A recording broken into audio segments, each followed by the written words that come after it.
So today, everyone meet my beautiful friend, Charlè Moore.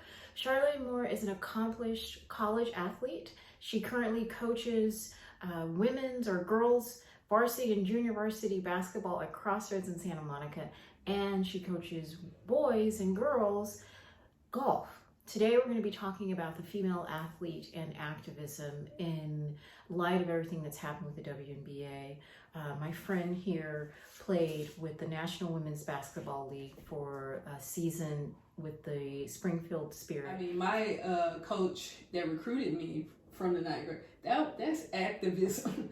Like, she was recruiting a black girl to be a point guard and from the ninth grade and stayed with me in Indiana.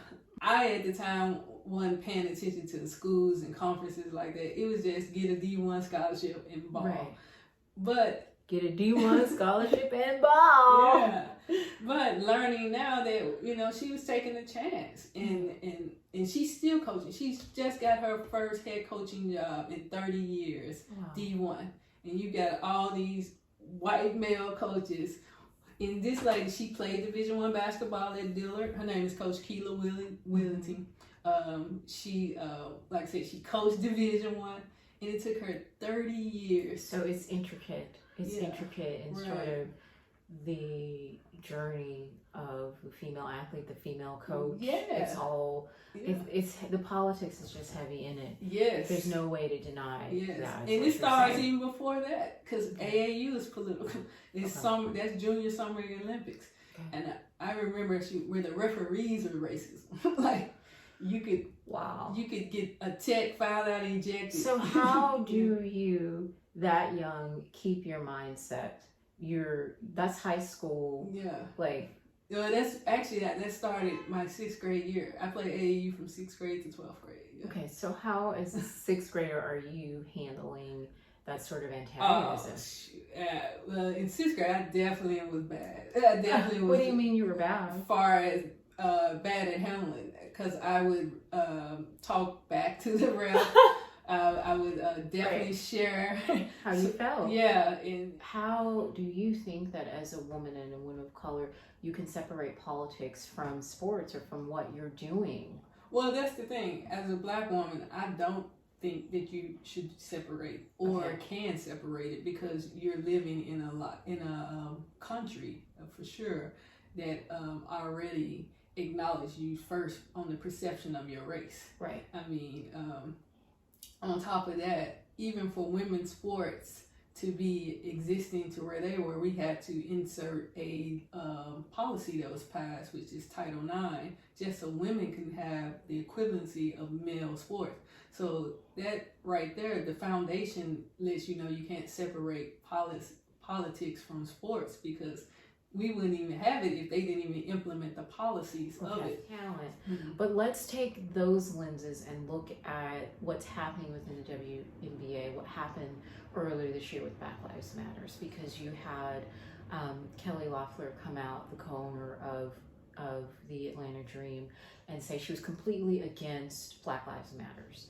And then you had the players making a very big stance, and you also had the actual league set up a social justice committee. Right. So you're talking, you know, it's so layered for women and women of color. Can you kind of tie that into your thoughts and reactions? Yeah, so I mean, I look at it on both lenses and what both people have as stakeholders in that involvement. I mean, first of all, we're talking about a white woman in a predominantly black league. Over 85% of the WNBA is black people. I mean, black girls. Women. Yeah. Black women, excuse me. Women. Yes. We don't, women. Yeah, black women. And on top of that, you have the league who was wanting to support and follow who their league is catered to as an audience, and a lot of the supporters is where I think the owner was coming from. That she didn't want to offend anybody that was not, I guess,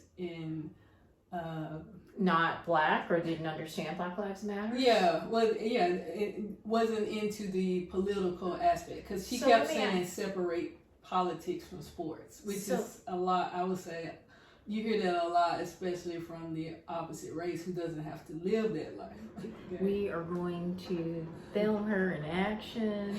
We're going to follow her around and see what else she does. But thank you for talking to me just about your journey as a female athlete, and then what's next for you. I know you're coaching, but what are you said that you don't feel like coaching is it. I know you work in entertainment.